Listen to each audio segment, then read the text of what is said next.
आज स्वातंत्र्यवीर विनायक दामोदर सावरकर यांची जयंती। स्वातंत्र्यवीर सावरकर हे भारताचे महान स्वातंत्र्य सैनिक, क्रांतिकारक, साहित्यिक आणि समाजसुधारक म्हणून ओळखले जात होते।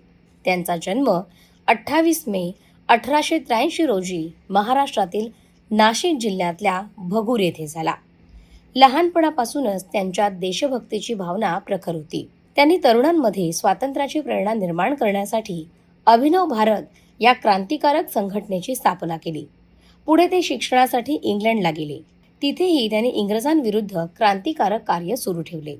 सावरकरांचा विश्वास होता की देशभक्ती म्हणजेच केवळ घोषणाबाजी नसून देशासाठी त्याग, धैर्य आणि समर्पण आवश्यक असतं। त्यांनी अभिनव भारत या क्रांतिकारक संघटनेची स्थापना करून स्वातंत्र्य लढ्याला नवी दिशा दिली।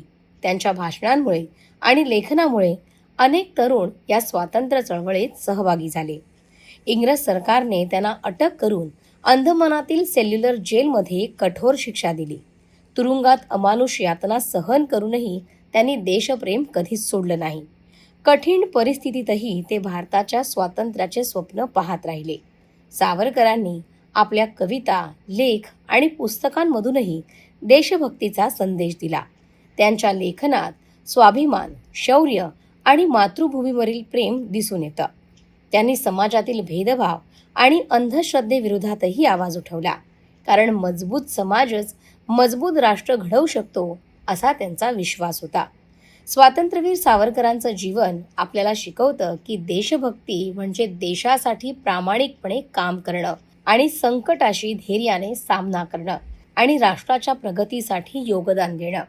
सावरकरांनी 1857च्या स्वातंत्र्य युद्धावरती पुस्तक लिहिलं।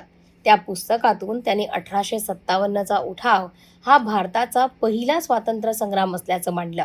त्यांच्या विचारांमुळे इंग्रज सरकार त्यांच्यावरती नाराज झाले।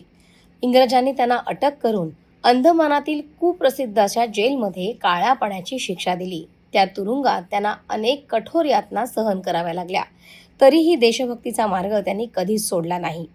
त्यांचे जीवन हे धैर्य, त्याग, राष्ट्रप्रेम यांचं प्रतीक मानलं जातं। त्यांचं निधन 26 फेब्रुवारी 1966 रोजी झालं।